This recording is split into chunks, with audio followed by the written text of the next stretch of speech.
उन्होंने उन्हें मुँह भर दिया। तब उसने उनसे कहा, अब निकाल कर भोज के प्रधान के पास ले जाओ। और वे ले गए।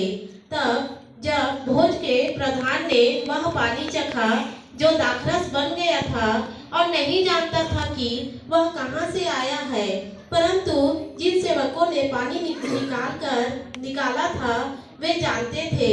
तो भोज के प्रधान ने दूल्हे को बुलाकर उससे कहा, हर एक मनुष्य पहले अच्छा दाखरस देता है और जब लोग पीकर छक जाते हैं तब मध्यम देता है, परंतु तूने अच्छा दाखरस अब तक रख छोड़ा है। हाँ,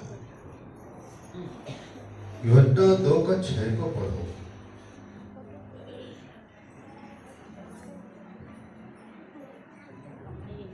वहाँ यहूदियों के शुद्ध करने की रीति के अनुसार पत्थर के 6 मटके धरे थे। यहूदियों के शुद्ध करने की रीति के अनुसार पत्थर के 6 मटके धरे थे और सब खाली हो गए थे। घरातियों ने सब पी लिया था, घर वालों ने सब पी लिया था, मेहमानों के लिए नहीं बचा था। वहां उस घर की इज्जत का सवाल था। लेकिन यहूदियों की जो रीति होती है उसके अनुसार घड़ा शुद्ध किया हुआ घड़ा था। कितने घड़े थे? 6 मटके थे। तब यीशु मसीह ने उन घड़ों में पानी भरवाया और दाखरस में बदल गया। बिना शुद्ध किए पिता उपयोग नहीं करता, ना पुत्र भी उपयोग नहीं करता। पिता पुत्र पवित्र आत्मा उन्हीं के पास आएंगे। पवित्र आत्मा उसी बॉडी में आएगा जो पवित्र है। ध्यान दीजिए, गंदा शरीर में नहीं आता पवित्र आत्मा, अशुद्ध व्यक्ति में नहीं आता पवित्र आत्मा। जिनका जीवन पवित्र नहीं उनके जीवन में नहीं आता पवित्र आत्मा। जिनका जीवन पवित्र है और जो प्रभु के अनुसार है उनके अंदर पवित्र आत्मा आता है। और अभी कई लोग कहते हैं कि हम अन्य भाषा बोलते हैं, हमको पवित्र आत्मा मिला है। व्यभिचार में डूबे हैं, शराब पीते हैं, सिगरेट पीते हैं, व्यभिचार करते हैं, उसके बाद एक अजीब सी भाषा बोलते हैं और कहते हैं कि हम पवित्र आत्मा है। एक म्यान में 2 तलवार रहता है क्या? मैं एक बात बताना चाहता हूँ, मेरी आंख के सामने मैंने देखा है ऐसे लोग व्यभिचार किए हैं, दूसरे की पत्नी को लेके भागे हैं, दूसरे की बीवी को लेके भागे, बाल बच्चे वाली पत्नी को लेके भाग गए हैं, अपना पत्नी छोड़ के दूसरों को लेके भाग गए, फिर भी वो लोग अन्य भाषा बोल रहे हैं। तो कौन सी आत्मा है फिर? वो पवित्र आत्मा है। एक व्यभिचारी के अंदर रहेगा, एक कुकर्मी के अंदर रहेगा, एक डाकू के अंदर रहेगा। ऐसा होता तो अशुद्ध घड़ा में, गंदा घड़ा में प्रभु तो उसके पानी भरवा तो नहीं बोलते। अरे जब आप गंदा गिलास उपयोग, चलो गोबर से सना हुआ गिलास में पानी दूंगा, पियोगे? जब आप साफ सुथरा बर्तन में खाना खाते हो, भोजन करते हो, गंदा उपयोग नहीं करते, तो फिर वो परमेश्वर है, वो ऐसा अपात्र को क्यों उपयोग करेंगे? जो अपात्र है, जो गंदा है, जो अशुद्ध है। पवित्र आत्मा को क्या समझते हैं? अपने घर में खेती, जिस पर चाहे उतर देगा। या मास्टर बने घूमे फिरते हैं और एक की स्त्रियां बना डाले, व्यभिचार करते घूम रहे हैं और लोग कहते हैं आओ हम तुम पर हाथ रखें, तुमको अन्य भाषा मिलेगा, तुमको पवित्र आत्मा मिलेगा। मतलब मोहताज है पवित्र आत्मा उनके हाथ रखने के लिए। बिना हाथ रखे परमेश्वर तो भेज नहीं पाएगा ना आपको।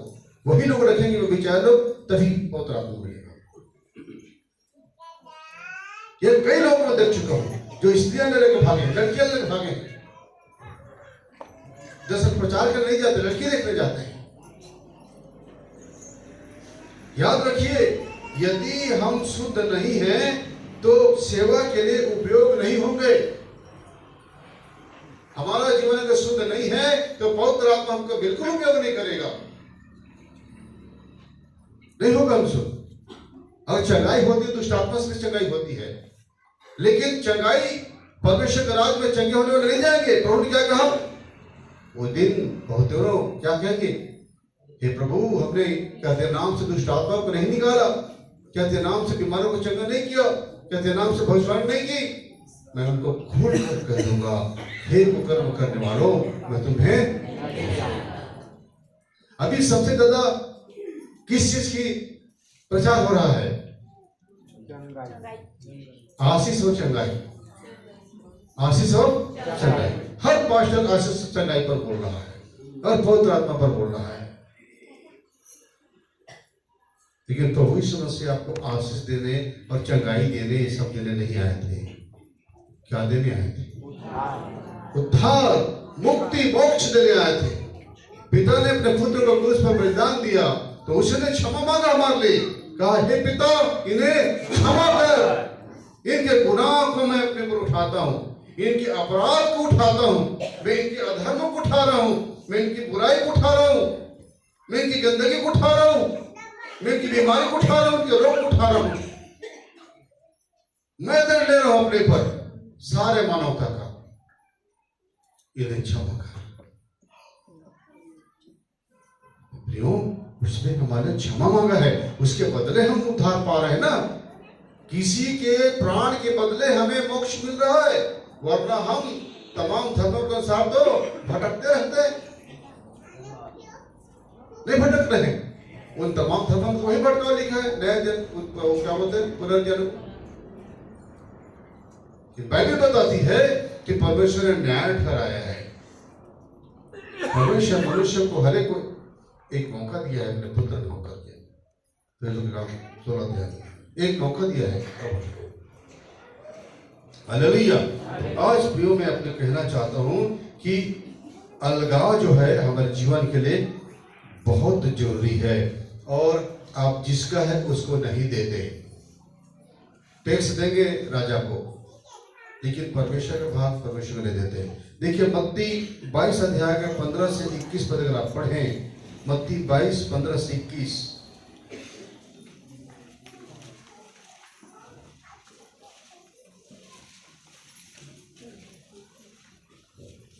तब फरीसियों ने जाकर आपस में विचार किया कि उसको किस प्रकार बातों में फंसाए।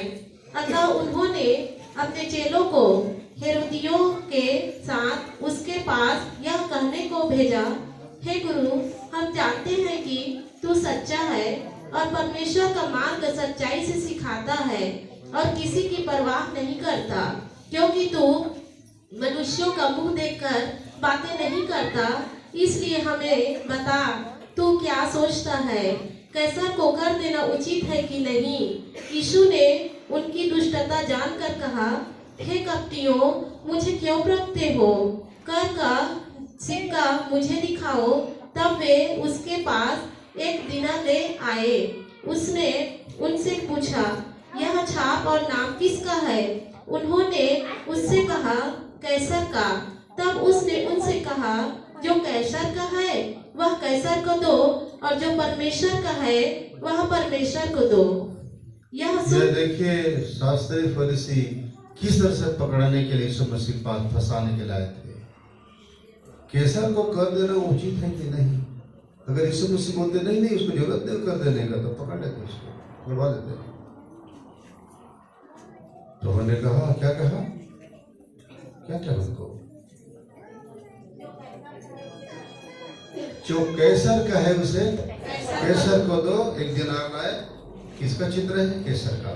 तो जो कैसर का है वो कैसर को दो, तो जो परमेश्वर का है परमेश्वर। अब हम टैक्स अलग करते हैं ना देने के लिए, तो जो राजा का है वो राजा को देते हैं कर को, और जो परमेश्वर को उसको। तो ये भी अलगाव है प्रियो। अगर आप अपने कमाते हैं और उसमें से उसके भाग अलग नहीं करते, तो पक्का जानिए कि वो भाग आपका कई गुना छीन के खींच के निकालता है। इसीलिए आपके जीवन में बर्बादी आती है, आपके जीवन में दुख बहुत चीजें आती है। मैं डराने का नहीं बोला हूँ, लेकिन सत्य है कि उसके भाग को चोरी करने का मतलब ही है, लूटने का मतलब ही है कि तुम लूटोगे तो लुटाओगे। तो जो राजा को देते हो, डर से देते हो राजा का, तो परमेश्वर का भय कहाँ है? तो उसका भी अलग करो और इसका भी अलग करो। ये अलगाव के विषय में आज बता रहा हूँ। जितनी भी अलगाव होती है, ये इनका भी अलगाव है, तभी आपको आशीष मिलती है, आप बढ़ते जाते हैं। और क्या चीज अलग होता है? क्या प्रभु ने अलग किया है? प्रभु ने अलग किया है दशमांश को तो अलगाव किया है। मलाकी 3:9-10 में किया है। अब जो केसर का है केसर का दो, और मलाकी 3:9-10 पढ़ो जो परमेश्वर का है। पढ़ो तो मलाकी 3:9-10। तुम पर 32 से पहले मलाकी, 32 से ठीक पहले मलाकी पढ़ो। तुम पर भारी शाप पड़ा है, क्योंकि तुम मुझे लूटते हो, वरन सारी जाति ऐसा करती है। सारे दशमांश भंडार में ले आओ कि मेरे भवन में भोजन वस्तु रहे। और सेनाओं का यहोवा यह कहता है कि ऐसा करके मुझे परखो कि मैं आकाश के झरोखे तुम्हारे लिए खोलकर तुम्हारे ऊपर अपरंपार आशीष की वर्षा करता हूँ कि नहीं।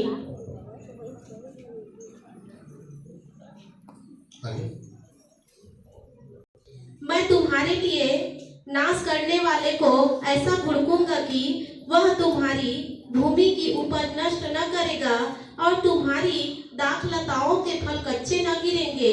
सेनाओं के यहोवा का यही वचन है। तुम लोग मुझे लूटते हो, किस बात में लूटते हो? ऑफरिंग में, दशमांश में, उठाए हुए दानों में, भेंटों में, दशमांशों में लूटते हो। ऐसा सब लोग करते हैं।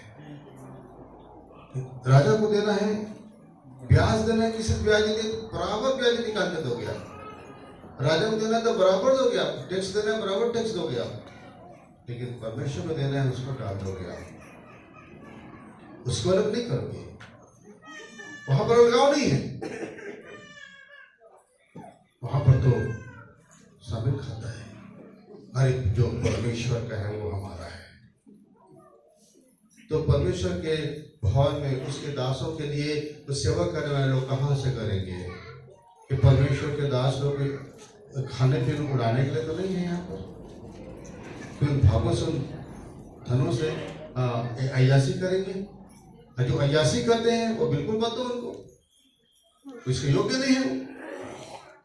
अगर जो सेवा कर रहे हैं, आत्मा बचा रहे हैं, तो बिल्कुल दो उनको। क्यों? कहाँ जाएंगे वो लोग? किस में जाएंगे?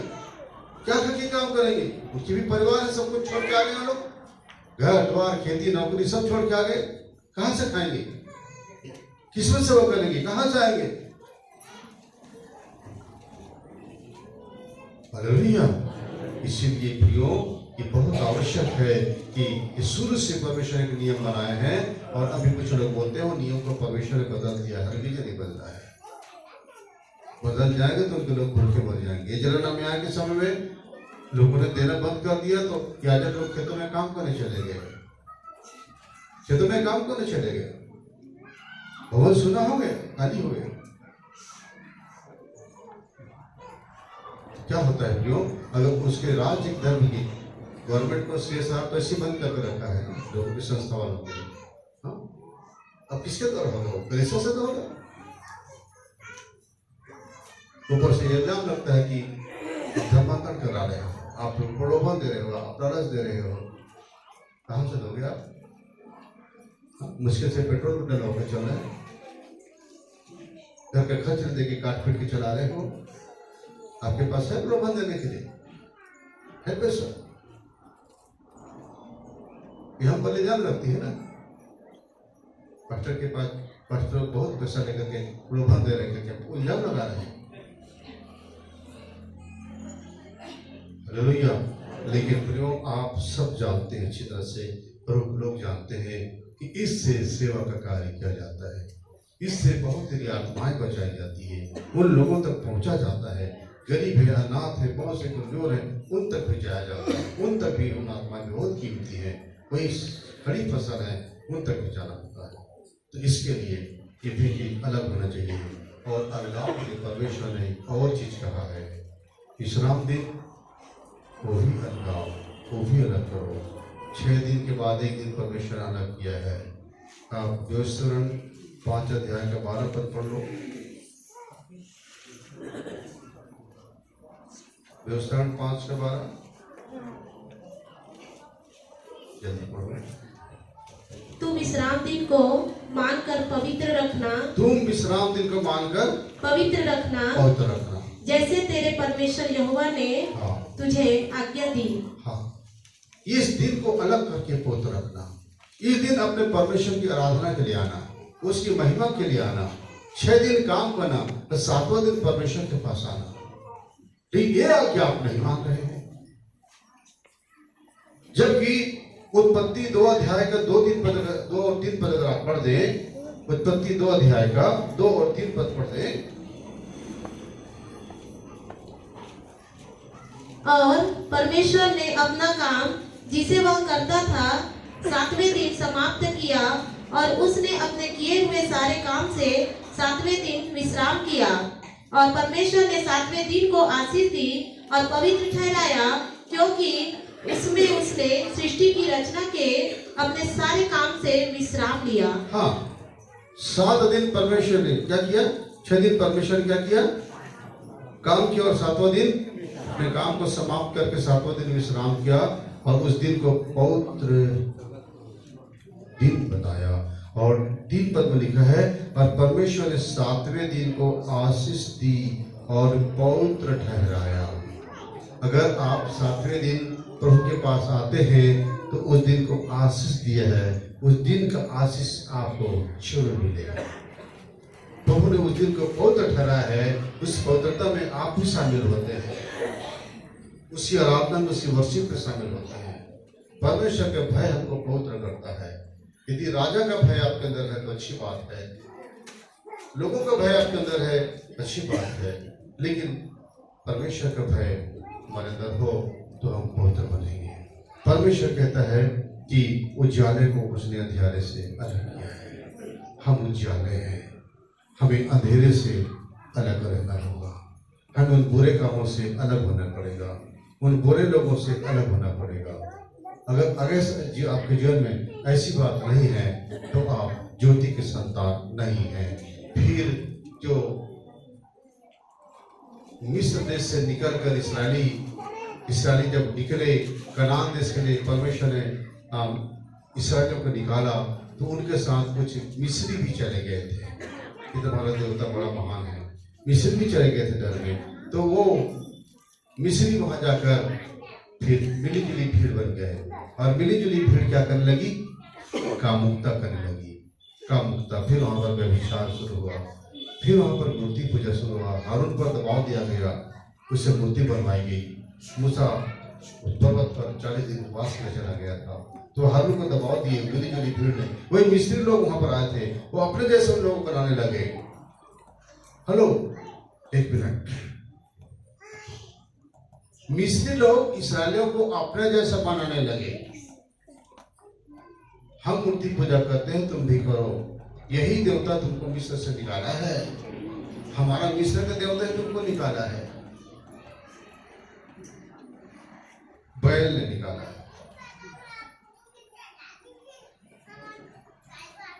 हमारे जैसे बनो, वो उनको अपने जैसे इसराइली बनाने लगे थे, जबकि हमें उनको अपने जैसा बनाना चाहिए। आप किनके जैसे बनेंगे?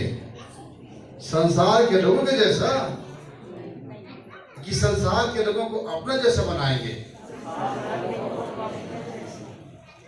देखो आप, या तो उनको बनाते बनाते उन्हें भी मिल जाएंगे। कई लोग तो बोलते हैं भाई, हाँ भैया मुझे थोड़ा सा जाके सब रहते हैं, उनको खींच लाने के लिए, खींचते नहीं जाते, खुद ही खींचा जाते हैं। बहुत से लोग शादी करते हैं, कहते हैं कि नहीं हम उनको अपने जैसे ले आएंगे, अपने पास ले आएंगे। लड़का बोलता है लड़की को, मैं उन्हें अपने जैसा बना लूंगा, उसी में ले आऊंगा जीत के, और बाद में पता चलता है उसके नाज न करे इतने होते हैं कि वो लड़का उसी की तरफ चला जाता है। उसी तरफ चला जाता है। उसे मालूम है कैसे ले जाना है, फिल्म देखने, टागी चले जाना है, मॉल ले जाना है, जगह जगह ले जाना है, घुमाने ले जाना है, हाँ, और संसार में ले जाना है। धीरे धीरे लड़का चला जाता है। उसी बात लड़कियों का भी, बहुत लड़कियों ये कहती गए कि नहीं नहीं पापा, हम तो उनको अपने जैसे बना लेंगे, लेकिन नहीं बना पाए, उन्हीं की टाइप के हो जाते हैं, खुद जाते हैं। हालेलुया।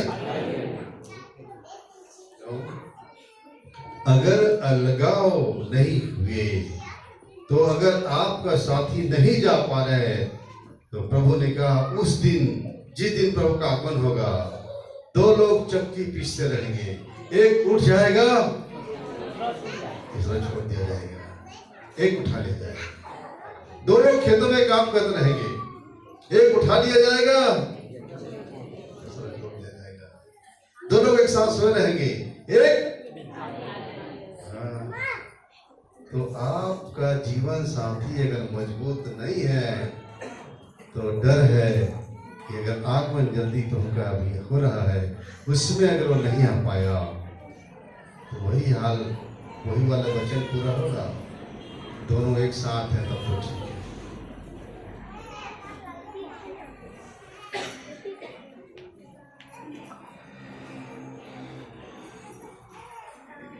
जब परमेश्वर ने कहा उजियाला हो तब उजियाला हो गया, और परमेश्वर ने उजियाले को देखा कि अच्छा है, और परमेश्वर ने उजियाले को अंधेरे से अलग किया है। आप अंधेरे के निष्फल कामों को उलाहना दो और अंधकार के गंदे और बुरे कामों की तरफ फिर मत जाओ, क्योंकि आप ज्योति की संतान हो। अगर आप ज्योति के संतान हो, अगर आप उस परमेश्वर के संतान हो, उस अंधेरे के उजाले के संतान हो, तो उसी उजाले के समान आप काम करो। और शैतान को क्या कहा जाता है? किंग ऑफ डार्कनेस, अंधकार का राजा। अगर आपका काम उस अंधकार में है तो आप उसके अधीन हो, शैतान के। और अगर आपका काम उजाले में आगे है तो आप परमेश्वर के अधीन हो। इस दुनिया में दो ही ताकत है, अंधेरा और उजाला। आप किसके पास हो ये आप खुद समझ जाओगे। प्रभु आप सबको